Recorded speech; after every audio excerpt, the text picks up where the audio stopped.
अॻूणे सदर आसिफ ज़रदारी ऐं शहीद बेनज़ीर भुट्टो जी धीउ बख़्तावर भुट्टो ज़रदारी जी महमूद चौधरी सां मङणी थी वई। बिलावल हाउस कराची में थियल तक़रीब में बख़्तावर भुट्टो ज़रदारी ऐं महमूद चौधरी हिक ॿिए खे मुंडी पाराई। अॻूणे सदर आसिफ ज़रदारी, फरियाल टालपुर, मलिक रियाज़, अनवर मजीद ऐं ॿियनि महिमाननि शिरकत कई। कोरोना सबबि बिलावल भुट्टो ज़रदारी तक़रीब में शरीक न थियो। बख़्तावर भुट्टो ज़रदारी चयो आहे त हीअ ख़ुशियुनि जी शुरूआत आहे। कोरोना जे ख़ात्मे खां पोइ भरपूर ख़ुशियूं मल्हायूं वेंदियूं।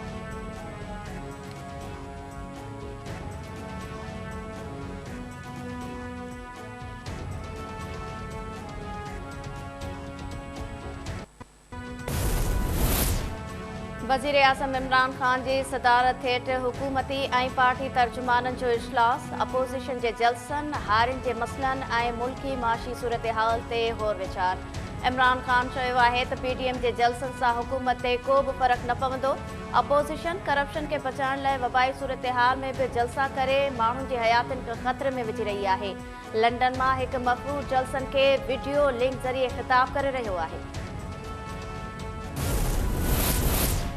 अॻूणे वज़ीर आज़म नवाज़ शरीफ़ ऐं शहबाज शरीफ़ जी वालदा बेगम शमीम अख्तर जी लंडन में जनाज़े नमाज़ अदा कई वई। जनाज़े नमाज़ में कोरोना SOP सबबि तमामु घटि माण्हुनि शिरकत कई। मरहूमा जे मढ़ खे लाहौर रवानो करण लाइ लंडन जे हेथरो एयरपोर्ट पहुचायो वियो। अॻूणो वज़ीर आज़म नवाज़ शरीफ़ वालदा जे मढ़ सां गॾु वापसि न ईंदो।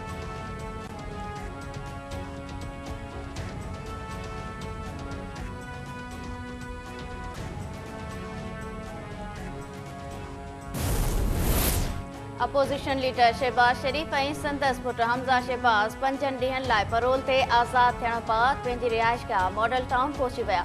ॿिन्ही ॼणनि खे गुज़िरियल ॾींहुं बेगम शमीम अख्तर जी आख़िरी रस्म में शिरकत लाइ परोल ते आज़ादु करण जो फ़ैसिलो कयो वियो हो।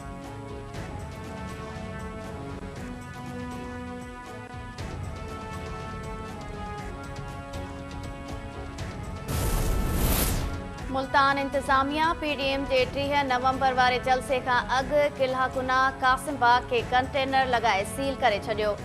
बिलावल भुट्टो ज़रदारी चयो आहे त केर बि पीपल्स पार्टी खे PDM सां गॾु पार्टी जो यौम तासीस वारो जलसो करण खां रोके नथो सघे। अॻूणे वज़ीर आज़म यूसुफ रज़ा गिलानी चयो आहे त कोरोना सबबि बिलावल भुट्टो ज़रदारी जलसे में शिरकत करे न सघंदो। आसफा भुट्टो ज़रदारी जलसे खे ख़िताब कंदी।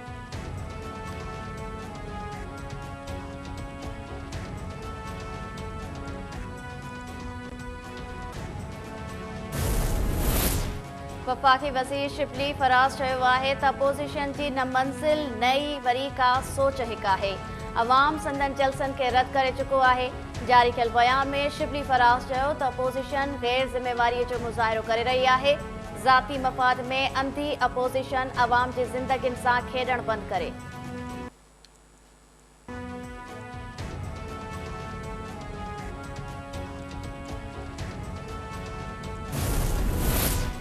उमेर रुबाब जे वालिद, ॾाॾे ऐं चाचे जे क़त्ल केस में घुर्बल जवाबदारनि जी गिरफ़्तारीअ में SSP तातू ऐं SSP कंबर शहदाद कोर्ट कोताही कई।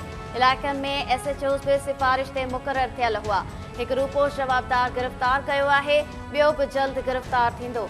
IG सिंध मेहर वाक़े बाबति रिपोर्ट सुप्रीम कोर्ट में जमा कराए छॾी।